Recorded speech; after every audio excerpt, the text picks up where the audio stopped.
Welcome to SS ক্লাसेस SS ক্লাছলৈ তোমালোকক স্বাগতম জনাইছো। আমি ক্লাছ 10 জেনাৰেল মেথছৰ এক্সাৰসাইজ 1.3 বিষয়ে আলোচনা কৰি আছিলো, য'ত আমি কোৱেশ্চন নম্বৰ 1 আৰু কোৱেশ্চন নম্বৰ 2 অলৰেডি ডিসকাস কৰিলো আৰু সেইখিনি ভিডিও আমি অলৰেডি আপলোড কৰিছো। আশা কৰিছো তোমালোকে এইখিনি বুজি পাইছা বা চাইছা। যদি কিবা বুজি নোপোৱা থাকে এইখিনি লিখিবা, তেন্তে আমি আকৌ এইখিনি বিষয়ে আলোচনা কৰিবলৈ পাৰিম, হ'বনে? আজি আমি কোৱেশ্চন নম্বৰ 3 ডিসকাস কৰিম, য'ত কোৱেশ্চন নম্বৰ 3 কি কৈছে। কোৱেশ্চন নম্বৰ 3 কৈছে কি যে দেখুৱা যে তলৰ সংখ্যাবোৰ অপৰিমেয়। আমাৰ ইয়াত কোৱেশ্চনত কি কৈছে, তিনটা সংখ্যা দি আছে, কোৱেশ্চনত তিনটা আছে। নম্বৰ 1 দি আছে 1/√2, নম্বৰ 2 দি আছে 7√5 আৰু নম্বৰ 3 দি আছে 6 + √2। আমাক দেখাবলৈ যে এই তিনিটা সংখ্যা কি হয়, অপৰিমেয় বুলি দেখুৱাব লাগে। আৰু তোমালোকে ইতিমধ্যে শিকি আহিছা যে √5 ক কিদৰে অপৰিমেয় বুলি আমি প্ৰমাণ কৰিছিলো কোৱেশ্চন নম্বৰ 1 ত, বা আমি কিদৰে দেখুৱাইছিলো যে 3 + 2√5 এটা অপৰিমেয়। আমি অলৰেডি কোৱেশ্চন নম্বৰ 2 তে এইটো ডিসকাস কৰিছো। কোৱেশ্চন নম্বৰ 1 ত আমি √5 যে অপৰিমেয় তাক আমি দেখুৱাইছিলো। আৰু এইদৰে দেখুৱাৰ নিয়মটো কি আছিলে, প্ৰুফ বাই কন্ট্ৰাডিকশন বা বিৰুদ্ধৰ সহায়ত প্ৰমাণ, হয় নে নহয়? তো ইয়াতো আমি একে নিচিনাকৈ আমি ইয়াত কি কৰিব লাগিব, এইখিনি প্ৰমাণ কৰিব লাগিব। যদি আগৰ কোৱেশ্চন দুটা বুজি পাইছিলা, কোৱেশ্চন নম্বৰ 1 and 2, তেন্তে মই ইমানটো আশা কৰিব পাৰো যে তোমালোকে কোৱেশ্চন নম্বৰ 3 ইজিলি বুজি পাইছা বা নিজে নিজে কৰিব পাৰিবা, হ'বনে বাৰু? তথাপি আমি ইয়াত কৰি দিছো, তোমালোকে চাব পাৰা। ইয়াত কৈছে যে 1/√2 কি হয়, এটা অপৰিমেয় বুলি আমি প্ৰমাণ কৰিব লাগে বা দেখুৱাব লাগে। আমি কি কৰিব লাগিব, ইয়াক আমি প্ৰুফ বাই কন্ট্ৰাডিকশন বা বিৰুদ্ধৰ সহায়ত প্ৰমাণ কৰিব লাগিব। তাৰ কাৰণে কি ধৰি লম, এইটো আমি অপৰিমেয় বুলি দেখাব লাগে, কিন্তু আমি ধৰি লম যে এইটো পৰিমেয়। সলিউশন 1 ত কি কৰিম, আমি বিৰুদ্ধভাৱে ধৰা হলে লিখাখিনি একেটাই হ'ব। তোমালোকে যদি কোৱেশ্চন নম্বৰ 1 আৰু 2 যদি চাইছা তেন্তে এইটো পাৰিবাই। ইয়াক আমি বিৰোধিতাভাৱে ধৰি লম। কি ধৰি লম, বিৰুদ্ধভাৱে ধৰা হল যে কি 1/√2 পৰিমেয়। 1/√2 আমি কি বুলি ধৰি ললো, পৰিমেয় ধৰি ললো। ওকে, 1/√2 যদি পৰিমেয় হয়, তেন্তে তোমালোকে জানা যে পৰিমেয় সংখ্যাবিলাকক কি কৰিব পাৰো, p বাই q আকাৰত প্ৰকাশ কৰিব পাৰো। আৰু p আৰু q নো কি হয়, দুটা অখণ্ড সংখ্যা হয়। p q কি হয়, দুটা অখণ্ড সংখ্যা হ'ব লাগিব। অখণ্ড সংখ্যা হ'ব লাগিব, লগতে কি হ'ব লাগিব, q ৰ মানটো 0 হ'ব নালাগিব। ওকে, আৰু p বাই q যেতিয়া কৈছিলো, তেন্তে মই প্ৰথম কোৱেশ্চনটো এইটো উদাহৰণ লৈছিলো যে 4 যদি 18 হয়, ইও এটা পৰিমেয় সংখ্যা হয়, কিন্তু ই ষ্টেণ্ডাৰ্ড ফৰ্মত নাই, কাৰণ ইহঁতক আমি 2 ৰে ডিভাইড কৰিব পাৰো। 18 ক 9 বাৰ গ'ল, 2 ৰে ডিভাইড কৰিলে 4 ক 2 টাইম গ'ল, অৰ্থাৎ আমি কি পালো, 2/9। এই ক্ষেত্ৰত কি হ'ল, 2/9 যেতিয়া পালো হৰণ কৰাৰ পিছত, অৰ্থাৎ সাধাৰণ উৎপাদকটো আছিলে, সাধাৰণ উৎপাদকেৰে হৰণ কৰাৰ পিছত আমি যি পালো 2/9, এইটো প্ৰামাণিক ৰূপত আছে বা ষ্টেণ্ডাৰ্ড ফৰ্মত আছে।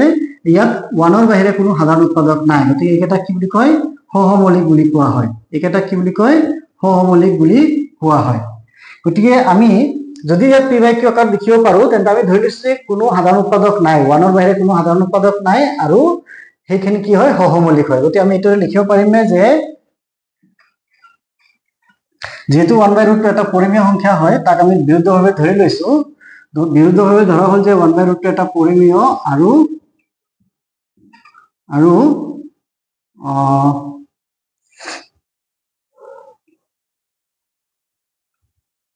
a আৰু b not equal to 0,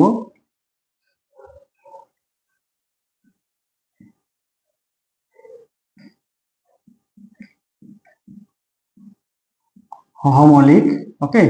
1/√2 পৰিমেয় আৰু a আৰু b সহমৌলিক জোৰ পাব পাৰো, যাতে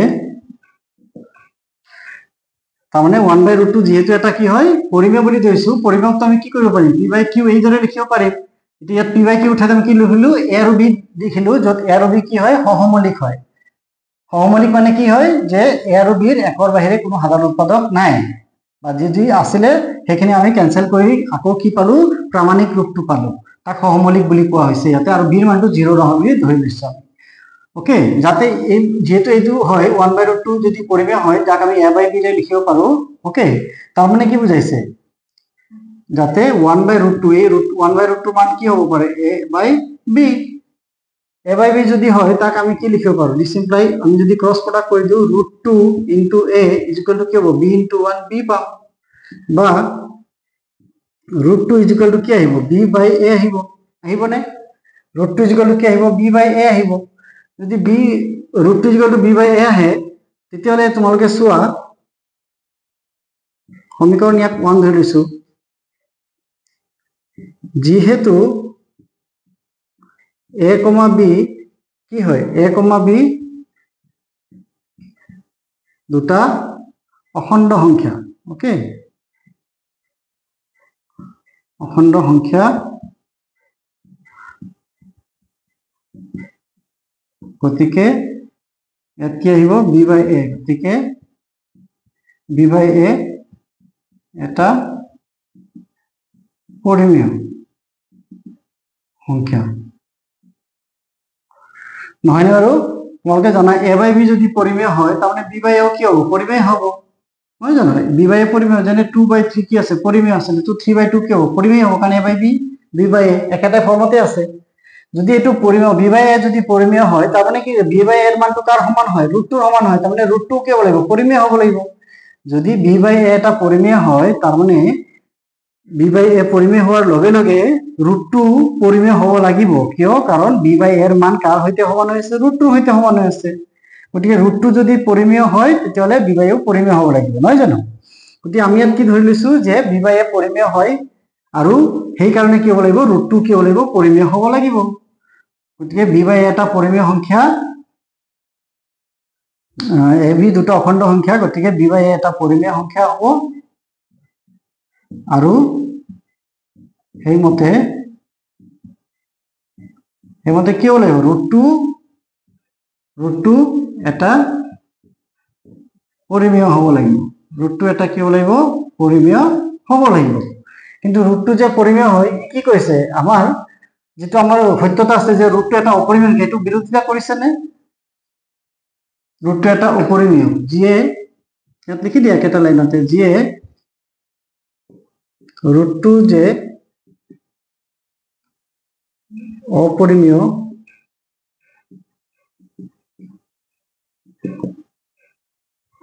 এই সত্যতাৰ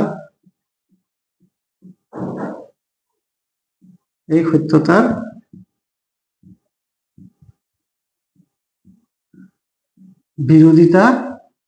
কৰিছে গতিকে আমি সিদ্ধান্ত লব পাৰো যে 1/√2 কি হয় এটা 1/√2 এটা কি হয় অপৰিমেয় 1/√2 কি হয় অপৰিমেয় ইয়াত এই বিৰোধিতা কৰ পৰা আহিছে আমি ধৰি লৈছিলো যে 1/√2 কি হয় এটা পৰিমেয় বুলি এই যে 1/√2 ইকুৱেল টু পৰিমেয় বুলি ধৰি লৈছিলো এই ধৰাৰ পৰাই আমাৰ এই ইয়াত বিৰোধিতাটো আহিছে কি বিৰোধিতা আহিছে যি এটা সত্য আছে আমি সত্যটো জানো যে ৰুটটো এটা অপৰিমেয় এটা আমি যেতিয়া আমি 1/√2 পৰিমেয় বুলি ধৰি ললো তাৰ পৰা গৈ আমি কি দেখিলো যে নহয় ৰুটটো এটা পৰিমেয় বুলি যেটো আমাৰ সত্যতা আছে ৰুটটো অপৰিমেয় সেই সত্যতা কি কৰিছে বিৰোধিতা কৰিছে এই বিৰোধিতা হোৱাৰ কাৰণ হ'ল যে আমি 1/√2 কি বুলি ধৰি লৈছিলো পৰিমেয় গতিকে তাৰ পৰা আমি কি সিদ্ধান্ত ল'ব পাৰো যে 1/√2 অপৰিমেয় সংখ্যা ওকে তো এইদৰে আমি কোৱেশ্চন নম্বৰ 1 কৰিলো ঠিক তেনেকৈ আমি কোৱেশ্চন নম্বৰ 2 কৰিব পাৰিম ওকে একেখিনি লিখা থাকিব এখিনি কথা একেটাই থাকিব তোমালোকে লিখাৰ ষ্টাইলটো জিও হলেও তোমালোকে মেইন কনসেপ্টটো বুজি পাব লাগিব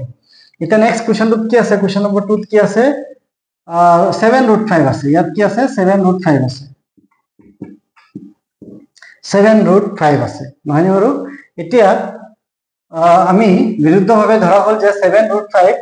পৰিমেয় আৰু a আৰু b not equal to 0 সহমৌলিক জোৰ পাব পাৰো যাতে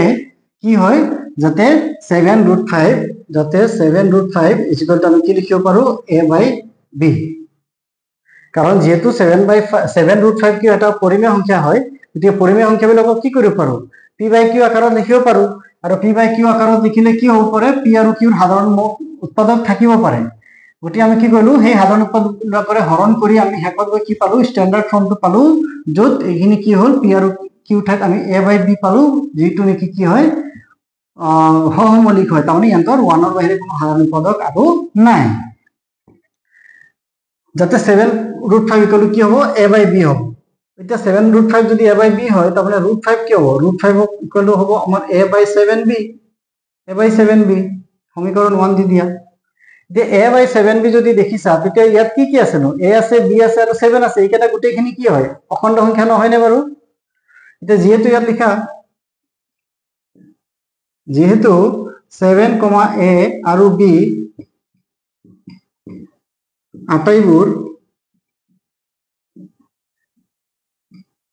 আটাইবোৰ অখণ্ড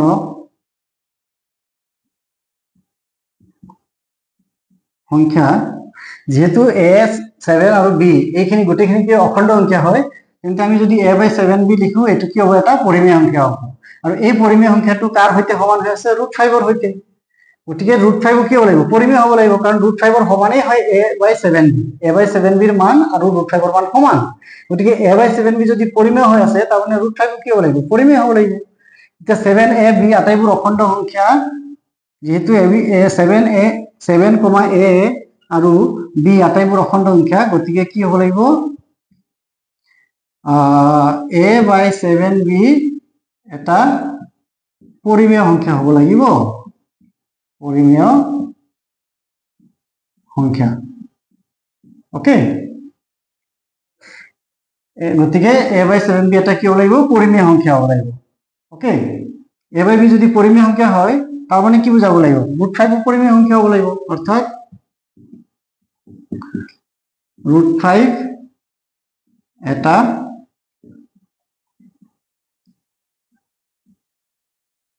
পৰিমেয় ওকে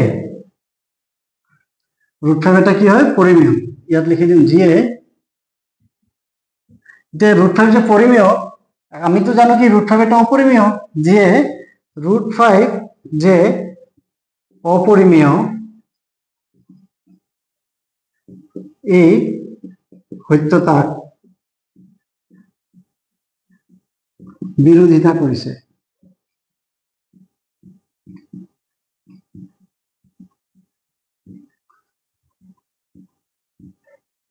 এই বিৰোধিতাৰ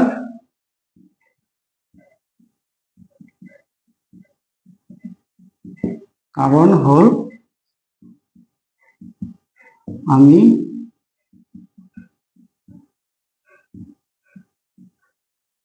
ধৰি লোৱা 7√5 এটা অপৰিমেয় ওকে আমি যে 7√5 এটা পৰিমেয় বুলি ধৰি লৈছিলো এই বিৰুদ্ধভাৱে ধৰাৰ কাৰণে কি হল আমাৰ √5 যে এটা পৰিমেয় হিচাপে পালো যিয়ে আমাৰ √5 এটা অপৰিমেয় সংখ্যা হোৱাৰ সত্যতাক কি কৰিছে বিৰোধিতা কৰিছে গতিকে আমি সিদ্ধান্ত ল'ব পাৰো যে ইয়াত লিখিলে হ'ল গতিকে আমি সিদ্ধান্ত ল'ব পাৰো যে 7√5 এটা কি হয় অপৰিমেয় সংখ্যা ওকে আশা কৰিছো এখিনি বুজি পাইছা ইয়াত নুবুজা একো তেনেকুৱা বিশেষ হেৰি নাই যি সংখ্যাটো দিয়া আছে সেই সংখ্যাটোক আমি প্ৰথমে পৰিমেয় বুলি ধৰি লৈছো যেহেতু এটো পৰিমেয় হয় গতিকে পৰিমেয় সংখ্যাবিলাকক p/q আকাৰত লিখিব পাৰি আৰু যেহেতু p/q কি থাকিব পাৰে কিছুমান সাধাৰণ উৎপাদক থাকিব পাৰে সেইকাৰণে আমি কি কৰিলো সাধাৰণ উৎপাদকবোৰকে কেনসেল কৰি আমি কি লৈ ললো কেৱল সহমৌলিক জোৰ লৈ ললো a আৰু b সহমৌলিক লৈ ললো যাতে কি হয় যে 7√5 কি হয় a/b হয় ওকে তে 7√5 a/b যদি হয় ক্রস প্রোডাক্ট কৰিলে আমি কি পালো ইয়াত √5 বা লিখিব পাৰো √5 কিমান হ'ব a/7b ইয়াত 7 ইনটু s লৈ 7 ৰ ইয়াত হৰণ হৈ গ'ল ইতে a/7b ইয়াত কি আছে নো a আছে b আছে আৰু 7 আছে a আৰু b তো কি হয় অলৰেডি সহমৌলিক পাইছো অখণ্ড সংখ্যা পাইছো আৰু 7 কি অখণ্ড সংখ্যা গতিকে এই যে হোম সাইডটো পালো সেই হোম সাইডটো কি হয় এটা পৰিমেয় সংখ্যাক বুজাইছে গতিকে যদি a/7b যদি পৰিমেয় হয় আৰু তাৰ সমান যদি √5 হয় তাৰ মানে √5 কি হ'ব লাগিব পৰিমেয় হ'ব লাগিব কাৰণ দুটাটো সমান হয় তে √5 যে পৰিমেয় হয় বুলি আমি পাইছো এটো কি কৰিছে আমি জনা যেটো সত্য আছিল যে √5 এটা অপৰিমেয় সংখ্যা সেই সত্যতা কি কৰিছে বিৰোধিতা কৰিছে নহয় জানো আমাৰ মতে হ'ব লাগিছিল √5 এটা পৰিমেয় এই কোৱেশ্চনটো মতে আমি পাইছো যে √5 এটা পৰিমেয় কিন্তু একচুয়ালি √5 হল অপৰিমেয় এই সত্যতাক বিৰোধিতা কৰাৰ কাৰণ হল কি যে আমি ধৰি লৈছিলো 7/7 কি এটা পৰিমেয় আৰু সেইকাৰণে আমি এইটো সিদ্ধান্ত ল'ব পাৰো যে 7√5 পৰিমেয় নহয় ই আচলতে এটা অপৰিমেয় হে হ'ব নেক্সট কুৱেশ্যন নম্বৰ 3 আছে তোমালোকে কুৱেশ্যন নম্বৰ 3 একে নিচিনাকৈ ধৰি ল'ব পাৰা ইয়াত আমি কি লিখিম কুৱেশ্যন নম্বৰ 3 কি লিখিম 6 প্লাস √2 বিৰুদ্ধভাৱে ধৰা হ'ল যে 6 প্লাস √2 পৰিমেয় আৰু a আৰু b যত b not equal to 0 সহমৌলিক জোড় পাব পাৰো যাতে কি হয় 6 প্লাস √2 ইয়াৰ মান কি হয় a by b ৰ সৈতে সমান হয় 6 plus √2 equal to a by b কিয় লিখিলো কাৰণ পৰিমেয় যদি আছে গতিকে a by b বা p by q ফৰ্মত থাকিব আৰু a আৰু b কি আছে সহমৌলিক অৰ্থাৎ ইয়াতো আৰু বেলেগ সংখ্যাৰে হৰণ নাযায় 1 ৰ বাহিৰে যে 6 plus √2 যদি a by b হয় তাৰ মানে আমি ইয়াৰ পৰা কি পাব পাৰো √2 is equal to কিমান আহিব a by b এই 6 টো এফালে গলে কি হৈ যাব -6 তাৰ মানে আমি কি পালো √2 is equal to কি পালো a - 6b divided by b পালো a minus 6b divided by b এতে ইয়াত কি আছে a b আৰু 6 ইয়াত 7 অর্থাৎ কি লিখি দিম 6 লিখি দিম তে 6 পালো b পালো a পালো এইগুলো আটাইবোৰ কি অখণ্ড সংখ্যা হয় অতি অখণ্ড সংখ্যাবিলাক যদি আমি ইয়াত যোগ বিয়োগ কৰো হৰণ পূৰণ কৰো আমি কি পাম এটা অখণ্ড সংখ্যাই পাম আৰু অখণ্ড সংখ্যাবিলাক কি হয় এটা পৰিমেয় সংখ্যা হয় আটাইবোৰ অখণ্ড সংখ্যাই কি হয় পৰিমেয় তোমালোকে ক্লাস 9 ত ইকিছা বা এটাতো ইকিছা কি যে আটাইবোৰ স্বাভাৱিক সংখ্যাই কি হয় আটাইবোৰ স্বাভাৱিক সংখ্যাই পৰিমেয় হয় আটাইবোৰ পূৰ্ণ সংখ্যাই পৰিমেয় হয় আটাইবোৰ অখণ্ড সংখ্যাও পৰিমেয় হয় এইখিনি আমি ক্লাস 8 তে শিকিছিলো 9 তে শিকিছিলো গতিকে যেহেতু 6 a আৰু b আটাইবোৰ কি হয় অখণ্ড সংখ্যা গতিকে a - 6b ইয়াত আমি কি লিখিম এই রাইট সাইডে যি পাইছো এটুকে লিখিম a - 6b divided by b এটা পৰিমেয় সংখ্যা হ'ব অৰ্থাৎ ৰুট ইয়াত কি পাম √2 এটা পৰিমেয় হ'ব লাগিব কিয় পৰিমেয় হ'ব লাগিব কাৰণ √2 ৰ মানে হৈছে a - 6b by b এতিয়া যদি হোঁ সাইডটো যদি পৰিমেয় হয় তেতিয়ালে যেহেতু √2 তাৰ সমান হয় √2 কি হ'ব লাগিব পৰিমেয় হ'ব লাগিব এতিয়া ই কি কৰিছে √2 যে এটা অপৰিমেয় আমাৰ এই সত্যতাটো কি কৰিছে বিৰোধিতা কৰিছে যে √2 যে অপৰিমেয় এই সত্যতাক বিৰোধিতা কৰিছে এই বিৰোধিতাৰ কাৰণ হল আমি ধৰি লোৱা কি ধৰি লৈছিলো যে 6 plus √2 এটা অপৰিমেয় আমি ধৰি লৈছিলো যে 6 plus √2 এটা পৰিমেয় আমি ধৰি লোৱা সৰি ইয়াত ভুল হৈছিল ইয়াত পৰিমেয় হ'ব ওকে আমি ধৰি লোৱা 6 plus √2 এটা পৰিমেয় আমি যে ধৰি লৈছিলো যে 6 plus √2 কি এটা পৰিমেয় এই ধৰি লোৱাৰ কাৰণে কি হল আমাৰ এই বিৰোধিতা আহিছে গতিকে আমি সিদ্ধান্ত ল'ব পাৰো যে 6 plus √2 এটা অপৰিমেয় ইয়াতে যদি আমি ভুলতে আগতে অপৰিমেয় লিখা আছিল তোমালোকে এইখিনি কাৰেকচন কৰি লবা বা আগৰ ভিডিওটো চাই লবা ইয়াত যদি অপৰিমেয় লিখা আছিল এটো ভুল আছিল এটো পৰিমেয় হ'ব লাগে ওকে এটো কাৰণে মই সৰি ইয়াতে কি আছিল ভুলতে হল এটা অপৰিমেয় লিখা যত হ'ব লাগিছিল এটা পৰিমেয় আমি যে 6 plus √2 এটা পৰিমেয় বুলি ধৰিলো সেই ধৰাটোতে আমাৰ কি আছিল ভুল আছিল আৰু সেই ভুলৰ কাৰণে আমি ইয়াত কি পালো যি এটা সত্য আছিল যে √2 এটা অপৰিমেয় এই সত্যতা কি কৰিছে বিৰোধিতা এটা কৰিছে কাৰণ আমি ইয়াত পাইছো a - 6b by b এটা কি পৰিমেয় সংখ্যা এটা এটা পৰিমেয় সংখ্যা কিন্তু √2 সমান হোৱাৰ কাৰণে √2 কি হৈ যাব লাগিব পৰিমেয় হ'ব লাগিব যেটো একচুয়ালি হ'ব নোৱাৰে কাৰণ আমি জানো যে √2 এটা কি হয় অপৰিমেয় সংখ্যা গতিকে এই যে সত্যতা আছে এই সত্যতাক বিৰোধিতা কৰিছে এই বিৰোধিতাৰ কাৰণ হৈছে যে আমি যে প্ৰথমে ধৰি লৈছিলো 6 plus √2 এটা পৰিমেয় সেই কাৰণে আমাৰ এই বিৰোধিতা আহিছে গতিকে আমি ইয়াৰ পৰা এইটো সিদ্ধান্ত ল'ব পাৰো যে 6 plus √2 এটা পৰিমেয় নহয় বৰঞ্চ ই এটা অপৰিমেয়হে হয় ওকে তো আশা কৰিছো কোৱেশ্চন নম্বৰ 3 বুজি পালা কোৱেশ্চন নম্বৰ 3 আমাৰ তিনিটা কোৱেশ্চন আছিল আৰু গোটেইখিনি আমি ডিসকাস কৰিলো ইয়াৰ আগতে আমি কোৱেশ্চন নম্বৰ 1 and 2 ডিসকাস কৰিছিলো আৰু গোটেইখিনি লিখা ষ্টাইলটো প্ৰায় একে তোমালোকে এটা দুটা কোৱেশ্চন যদি প্ৰেক্টিস কৰিলো তেন্তে তোমালোকে পৰীক্ষাত এটা কোৱেশ্চন ইয়াৰ পৰা ভাবিব পাৰা যে এটা পৰীক্ষাত আহিব ওকে এটা এক্সপেক্ট কৰিব পাৰা যে পৰীক্ষাত এনেকুৱা এটা কোৱেশ্চন আহিব আৰু খুব ইম্পৰ্টেন্ট হয় এইখিনি ওকে এইখিনি এই কোৱেশ্চনটো বা এক্সাৰসাইজটো এটা ইম্পৰ্টেন্ট হয় কাৰণে হয় কাৰণ ইয়াৰ পৰা যিকোনো এটা কোৱেশ্চন পৰীক্ষাত তোমালোকৰ আহিবই পাৰে হ'বনে বাৰু যদি কিবা বুজি নোপোৱা থাকে তেন্তে তোমালোকে লিখিবা আমি আকৌ এবাৰ আলোচনা কৰিম আৰু আমি আগুৱাই যাওঁ নেক্সট এক্সাৰসাইজ কি আছে সেইখিনি আমি আজি আকৌ ডিসকাস কৰিম হ'ব ওকে থ্যাংক ইউ